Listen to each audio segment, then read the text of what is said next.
Hi, welcome back to 15 Minute Chef. I've been gone for a while. Sorry, you guys. Had to do a little quarantine time there.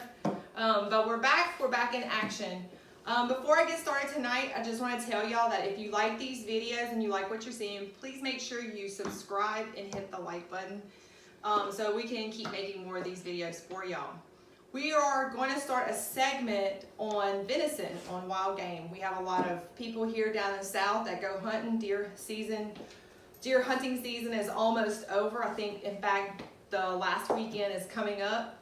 So I want to give you ladies in the kitchen, or gentlemen, ideas of things you can do to utilize your venison.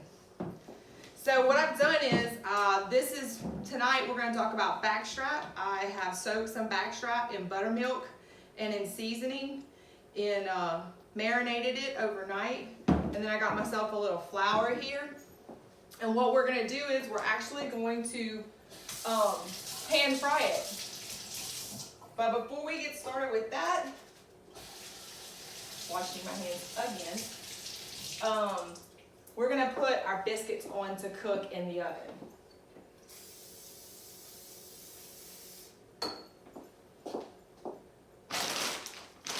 I got frozen biscuits. I'm not a fan of canned biscuits, so I like to use brands that are frozen. I'm going to put those in, pop those back in the freezer. I got my oven preheated to 350, and I'm going to put those in the oven while we're cooking. Milk gravy. I'm going to use a little cheat. Pioneer makes a good mix on milk gravy. You just mix the mix up with some milk, put it in a little pot back there, and get it going, and poof, milk gravy. Also got some corn that we're going to serve with it. Big debate in my house. Corn, to me, is not a vegetable. Corn is actually considered a starch. However, some of the small people that reside here will tell you it's a vegetable, but it's not. We're going to go ahead and get that going, so it's going good. And we're going to start pounding out our venison with our hammer. And then the last thing we're going to do is mix our milk gravy, because it only takes a second.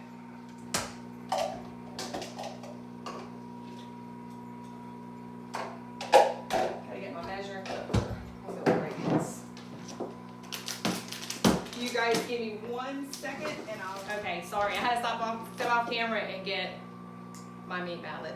There's a lot of jokes about this tool in the kitchen. So what we're going to do is I have a Ziploc bag. I'm actually going to take a piece of my marinated venison. I'm going to put it in my Ziploc bag. I'm not going to close it all the way because I want the air... Let me put this over here so you can see. I want the air to be able to come out. But I'm going to take my mallet. I'm actually going to... hang on 1 second.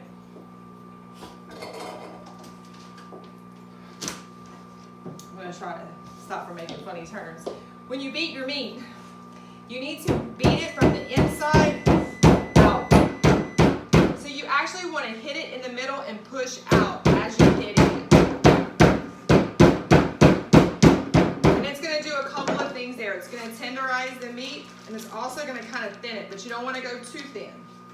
Now I'm going to put it in my seasoned flour, and I'm going to do a little double dip. Dry, wet method. One hand wet, one hand dry. Makes less boo-boo. Y'all can Google that. For all my friends that are chefs that are watching it right now, they're giggling. Okay, so that's the first one. Now back here on the stove, what I've got going is I have a saute pan. I always turn the wrong one on. And I have olive oil, and I'm actually going to put butter in the olive oil. So it's going to be like a 80-20 mix. You're going to have 80% olive oil, 20% butter. And what the butter is going to do is it's going to make it fry up very, very nice and like a nice golden brown for you. I'm going to take a paper plate, and I'm going to put some Scott towel on it to catch any excess oil from when it comes out of my saute pan. Okay. So let's beat one more piece of meat.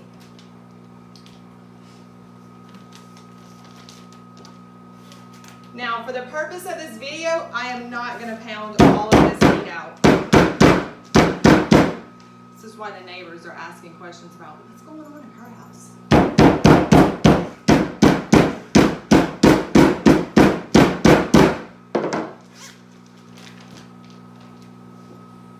Flour, liquid, back in the flour.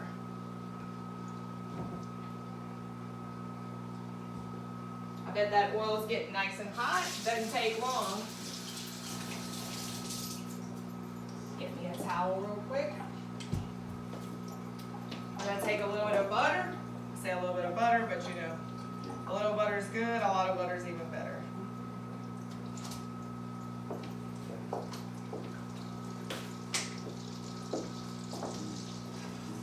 Now, for your corn that's in the microwave, I like to add butter. My husband likes to add Philadelphia cream cheese to his corn. I also do a little mixture of butter and mayonnaise. I put just like a teaspoon of mayonnaise, 2 tablespoons of butter, and then seasoning and mix it all together. It's delicious. There's a lot of people that don't like mayonnaise that right now are cringing. If you're not a mayonnaise fan, you can always go with the Philadelphia. So we got our back strap frying. We're gonna get our gravy going. Got my little Pioneer milk gravy mix. Favorite kitchen utensil, pair of scissors. Can't go wrong there.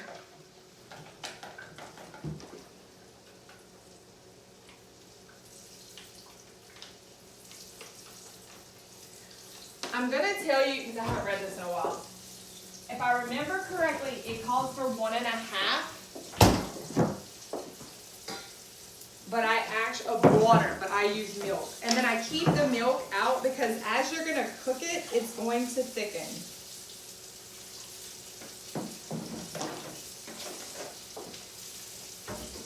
Put that back there. I also have some buttermilk, so you can use buttermilk if you prefer. I'm trying to think what are your best tools for this. So you see that right there? It's nice and golden brown. Gonna flip it. And the cool thing about this is it does not take very long. It's a little hot, so I'm gonna put it to the back because that oil is getting nice and hot.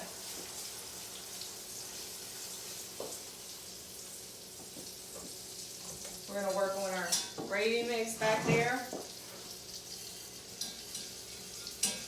I'm gonna go ahead and stir in the initial milk cold and let it heat up. And as it heats up, I'm just gonna keep pouring more and more milk in.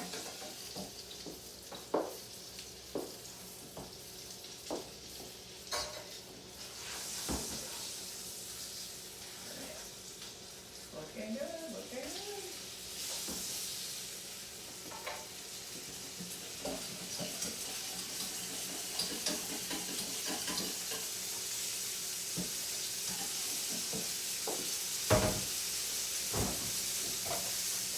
Got a little buttermilk I'm going to add to my milk gravy just to make it nice and rich.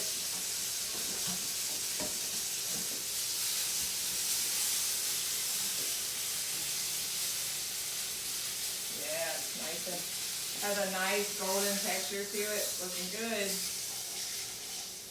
Now, as you fry more pieces, you have to throw this oil away. You see it's dark because of the butter.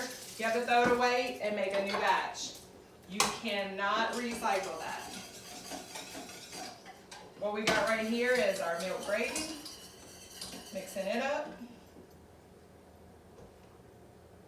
Pull that one off. Stick that one over there. Let that get going. Whew, got a little mess over here. We're gonna put this off to the side.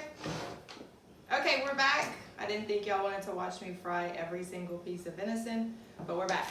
So now I'm gonna I got some instant mashed potatoes. And then we're gonna pop them into here.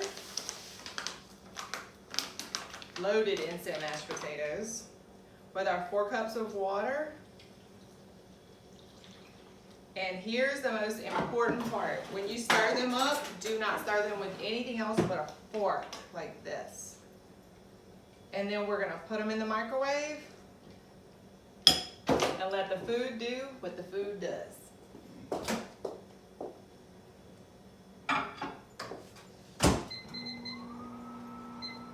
While that's heating up, our biscuits are almost ready, and then we're gonna start plating up our food.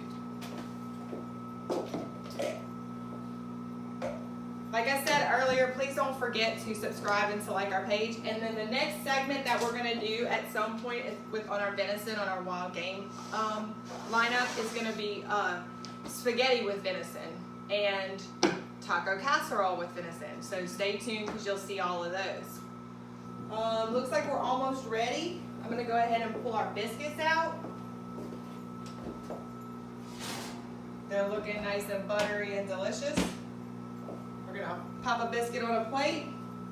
We got our mashed potatoes almost ready. We got some delicious corn right here. Ooh, look at that. It's looking nice. Looking just how I like it. Nice and buttery. We're gonna add our mashed potatoes, and we'll take a picture of our venison on top with our buttermilk, hey, so we got our mashed potatoes. We're gonna add them right there. It's looking good. It smells really good.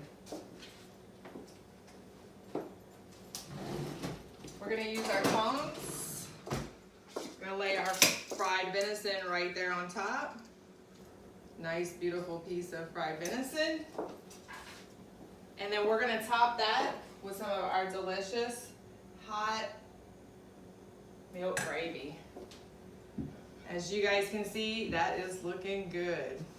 All right, well, don't forget to subscribe and like our show.